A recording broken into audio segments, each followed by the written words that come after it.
Hello friends, आप लोग का बहुत बहुत स्वागत है स्टडी पॉइंट यूट्यूब चैनल पर। और इस पर्टिकुलर वीडियो में हम लोग डिस्कस करने वाले हैं जीके के कुछ बहुत ही इंपॉर्टेंट 25 क्वेश्चन जो कि आपके आने वाले एग्जाम के लिए बहुत ही इंपॉर्टेंट है। सेलेक्टेड क्वेश्चन है ये जो कि एग्जाम में कई बार पूछे गए हैं। तो चलिए आज का डिस्कशन स्टार्ट करते हैं। डिस्कशन को स्टार्ट करने से पहले वीडियो को आप लोग लाइक कर दें, और अगर आपको लगे कि इन्फॉर्मेशन आपके लिए हेल्पफुल है, क्वेश्चन अच्छे हैं, तो इसको अपने फ्रेंड सर्कल में शेयर कर दें। तो चलिए आज का डिस्कशन स्टार्ट करते हैं। पहला क्वेश्चन है, शरीर का घाव किस विटामिन से जल्दी भर जाता है? चार ऑप्शन आपके सामने दिया हुआ है और इस क्वेश्चन का आंसर हो जाएगा विटामिन सी। अगर इस क्वेश्चन का आंसर विटामिन सी है तो कुछ फैक्ट आपको विटामिन सी से याद कर लेने हैं। पहला तो फैक्ट ये है कि आपसे पूछा जाता है कि विटामिन सी का रासायनिक नाम यानी कि केमिकल नेम बताइए, तो इसका केमिकल नेम होता है एस्कॉर्बिक एसिड। एस्कॉर्बिक अम्ल होता है इसका केमिकल नेम, और इसकी कमी से हो जाता है स्कर्वी रोग। और विटामिन सी कहाँ से मिलता कहाँ से है? सोर्स ऑफ विटामिन सी है लेमन हो गया, ऑरेंज हो गया, टोमेटो हो गया। बेसिकली जो सिट्रिक फ्रूट होते हैं, थोड़ा खट्टे पदार्थ, उसमें ये हमें मिलता है। नेक्स्ट क्वेश्चन पर आते हैं हम लोग। क्वेश्चन है, निम्नलिखित में से किस विटामिन में कोबाल्ट पाया जाता है? देखिए, इस क्वेश्चन को आंसर करने से पहले आपको एक चीज़ याद होनी चाहिए।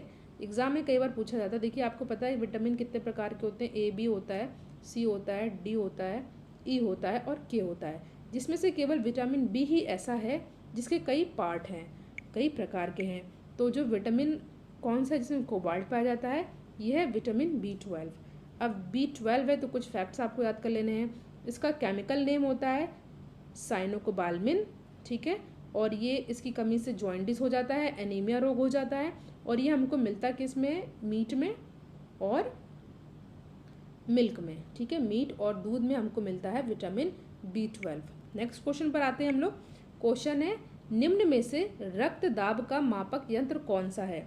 तो इस क्वेश्चन का सही आंसर हो जाएगा ऑप्शन सी। इस क्वेश्चन का आंसर होगा ऑप्शन सी, स्फेगोमीटर, ठीक है। स्फेगोमीटर होता है इसका सही आंसर। अब बात आती है कि फेदोमीटर से हम लोग क्या मापते हैं? तो इससे हम लोग नापते हैं समुद्र की गहराई, और एनीमोमीटर से हम लोग मापते हैं क्या? हवा की गति। और स्फेरोमीटर से हम लोग क्या नापते हैं? इससे नापते हैं हम लोग किसी सतह की वक्रता को। इतनी चीज़ें आपको क्वेश्चन से याद हो जानी चाहिए, ठीक है। एग्जाम में पूछा जा सकता है। अगला प्रश्न है, परमाणु के नाभिक की खोज किसने की थी? तो परमाणु के नाभिक की खोज किसने की थी? ये हो जाएगा इसका आंसर रदरफोर्ड। कई बार एग्जाम में पूछा गया है, मोस्ट इंपॉर्टेंट क्वेश्चन है, आपको इस क्वेश्चन का आंसर याद रहना चाहिए। अगला प्रश्न है आपके सामने, चेचक के टीके की खोज किसने की थी? चार ऑप्शन आपके सामने दिया हुआ है और इस क्वेश्चन का सही आंसर हो जाएगा, चेचक के टीके की खोज की थी एडवर्ड जेनर ने, ठीक है। Option C is our correct answer. Most important question है ये, रक्त परिवहन की खोज किसने की थी? चार ऑप्शन आपके सामने दिया हुआ है और रक्त परिवहन की खोज की थी विलियम हार्वे ने। बात की जाए रक्त समूह की खोज किसने की थी? तो ये की थी लैंडस्टीनर ने, ऑप्शन डी, ठीक है। रक्त समूह की बात होगी तो लैंडस्टीनर, और रक्त परिवहन की बात होगी तो विलियम हार्वे। अगला प्रश्न है आपके सामने, सिक्कों के अध्ययन को क्या कहा जाता है? स्टडी ऑफ कॉइन्स को हम लोग क्या कहते हैं? तो ये कहलाता है न्यूमिस्मैटिक, ठीक है। ऑप्शन डी हो जाएगा हमारा करेक्ट आंसर। यहाँ पे आप लोग ये ध्यान दीजिएगा, कई बार एग्जाम में ये पूछा गया है, नेफ्रोलॉजी किसके अध्ययन को कहा जाता है, किसकी स्टडी को कहा जाता है? तो गुर्दों के अध्ययन को नेफ्रोलॉजी कहा जाता है, ठीक है।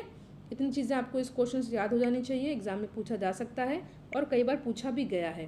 प्रश्न है, कवकों का अध्ययन क्या कहलाता है? कवकों का अध्ययन क्या कहलाता है? तो ये कहलाता है माइकोलॉजी, ठीक है। माइकोलॉजी कहलाता है कवकों का अध्ययन। नेक्स्ट क्वेश्चन है, कोशिका सिद्धांत का प्रतिपादन किसने किया था? तो कोशिका सिद्धांत का प्रतिपादन किया था स्लाइडेन एवं स्वान ने। ये क्वेश्चन एग्जाम में कई बार पूछा गया है। और कोशिका का अध्ययन क्या कहलाता है? ये कहलाता है साइटोलॉजी। इतना भी आपको याद कर लेना है। इसका प्रिंसिपल तो दिया था स्लाइडेन एवं स्वान ने, और इसकी स्टडी क्या कहलाती है? इसकी स्टडी कहलाती है साइटोलॉजी। अगला प्रश्न है आपके सामने, परमाणु बम किस अभिक्रिया पर आधारित है? किस प्रिंसिपल पर आधारित है परमाणु बम? तो ये आधारित है नाभिकीय विखंडन पर, ठीक है। अगर बात की जाए हाइड्रोजन बम की, कई बार एग्जाम में पूछा जाता है, तो हाइड्रोजन बम किस अभिक्रिया पर आधारित होता है? तो ये आधारित होता है नाभिकीय संलयन पर, ठीक है।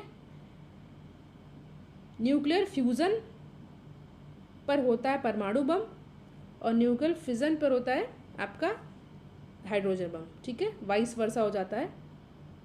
बेसिकली आपको क्या याद रख लेना है कि नाभिकीय विखंडन परमाणु बम और हाइड्रोजन बम नाभिकीय संलयन। प्रश्न है, पुरुषों की नसबंदी को क्या कहा जाता है? तो पुरुषों की नसबंदी क्या कहलाती है? ये कहलाती है वेस्क्टॉमी, ठीक है। वेस्क्टॉमी होती है पुरुषों की नसबंदी, और अगर बात की जाए महिलाओं की नसबंदी तो ये कहलाती है ट्यूबोक्टॉमी, ठीक है, ट्यूबेकोटॉमी। इतनी चीज़ें आपको याद कर लेनी है। और एक चीज़ और, डेमोग्राफी का क्या होता है मतलब? तो डेमोग्राफी किस चीज़ का अध्ययन को कहलाती है? देखिए, डेमो मतलब होता है पीपल यानी जनसंख्या, यानी कि जनसंख्या के अध्ययन को डेमोग्राफी कहते हैं। इस क्वेश्चन से आपको 3 चीज़ें याद कर लेनी है। पुरुषों की नसबंदी ऑप्शन ए, महिलाओं की नसबंदी ऑप्शन बी हो जाएगा, और जो अध्ययन जनसंख्या का अध्ययन होता है वो कहलाता है डेमोग्राफी। प्रश्न है, दूध की शुद्धता किस यंत्र से मापी जाती है? आसान प्रश्न है, आपको पता होगा इसका आंसर। इसका आंसर है लैक्टोमीटर। ऑप्शन ए हो जाएगा हमारा सही आंसर। अगला प्रश्न है, वायुमंडल की आर्द्रता किससे मापी जाती है? तो वायुमंडल की आर्द्रता मापी जाती है आपका हाइग्रोमीटर से। हाइग्रो और हाइड्रो में कंफ्यूज मत होइएगा, ठीक है। हाइड्रो क्या होता है? हाइड्रो से हम लोग किसी द्रव का आपेक्षिक घनत्व मापते हैं, और हाइग्रो में होता है वायुमंडल की आर्द्रता। कंफ्यूज मत होइएगा दोनों क्वेश्चन में। अगला प्रश्न है, कौन सा विटामिन गर्म करने पर नष्ट हो जाता है? 4 ऑप्शन आपके सामने दिया हुआ है, vitamin A, vitamin B, vitamin C और विटामिन ई। तो वो विटामिन जो गर्म करने पर नष्ट हो जाता है ये होता है विटामिन सी। अभी इसके बारे में हमने डिस्कस किया था। इसका केमिकल नेम होता है एस्कॉर्बिक एसिड, ठीक है। विटामिन ए का रासायनिक नाम आप लोग याद कर लीजिए, ये होता है रेटिनॉल, ठीक है। प्रश्न है, रक्त का थक्का बनाने में कौन सा विटामिन सहायक होता है? तो रक्त का थक्का बनाने में जो विटामिन सहायक होता है वो होता है विटामिन के, ठीक है। विटामिन के हो जाएगा हमारा करेक्ट आंसर, ठीक है। अगला प्रश्न है, मानव मस्तिष्क कितने ग्राम का होता है? मानव मस्तिष्क होता है 1350 ग्राम का, ठीक है। 1350 ग्राम का होता है मानव मस्तिष्क। प्रश्न है, मानव शरीर की सबसे छोटी ग्रंथि कौन सी है? तो मानव शरीर की सबसे छोटी ग्रंथि है पिट्यूटरी ग्रंथि।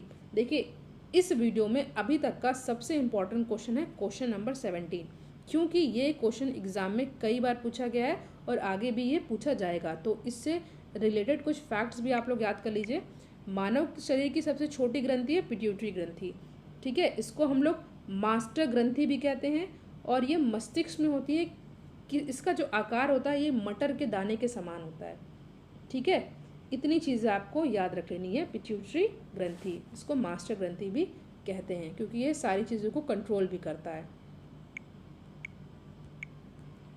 अगले प्रश्न पर आते हैं हम लोग, कौन सा अंग मानव शरीर में पित्त उत्पन्न करता है? ठीक है, बाइल की बात हो रही है। बाइल, पित्त को बाइल बोलते हैं इंग्लिश में। तो कौन सा मानव शरीर का अंग है जो पित्त उत्पन्न करता है? तो जो पित्त उत्पन्न करता है वो है यकृत। इसको इंग्लिश में लोग लीवर कहते हैं। कई बार एग्जाम में पूछा जाता है कि जो बाइल है यानी कि जो पित्त है वो स्टोर कहाँ होता है, ठीक है। तो निकलता तो यह यकृत से, बट ये स्टोर कहाँ पर होता है? पित्ताशय में, जिसको इंग्लिश हम लोग कहते हैं गॉल ब्लैडर। ये क्वेश्चन एग्जाम में कई बार पूछा गया है। पित्ताशय और यकृत में कंफ्यूज मत होइएगा, ठीक है। उत्पन्न करता है यकृत, और ये स्टोर कहाँ पर होता है? ये होता है गॉल ब्लैडर यानी कि पित्ताशय में। बात हो रही है किसकी? पित्त की, जिसको हम इंग्लिश में बोलते हैं बाइल। अगला क्वेश्चन है, मानव शरीर का पीएच मान कितना होता है? तो बहुत ही आसान प्रश्न है, आपको पता है 7.4। अगला प्रश्न है, मानव शरीर में हीमोग्लोबिन का कार्य क्या होता है? 4 ऑप्शन आपके सामने दिया हुआ है, और इस क्वेश्चन का सही आंसर हो जाएगा ऑक्सीजन का परिवहन करना, ठीक है। हीमोग्लोबिन एक सब्सटेंस होता है जो कि मनुष्य के शरीर में ऑक्सीजन का परिवहन करता है। ये हो जाएगा आपका सही आंसर, हीमोग्लोबिन, ठीक है।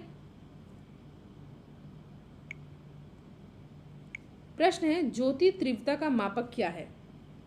ज्योति तीव्रता का मापक क्या है, इसका आंसर आपको बताना है। तो ये है कैडला। ठीक है, बात आती है केल्विन, तो किसका है मात्रक, ये होता है ताप का। और इतनी चीज़ें आपको याद कर लेनी। डेसिबल आपको पता ही है, ध्वनि का मात्रक होता है। कोशिका के अंदर ऊर्जा का निर्माण किसके द्वारा होता है? आसान प्रश्न है ये, कई बार पूछा गया है। तो ये होता है माइटोकॉन्ड्रिया के द्वारा।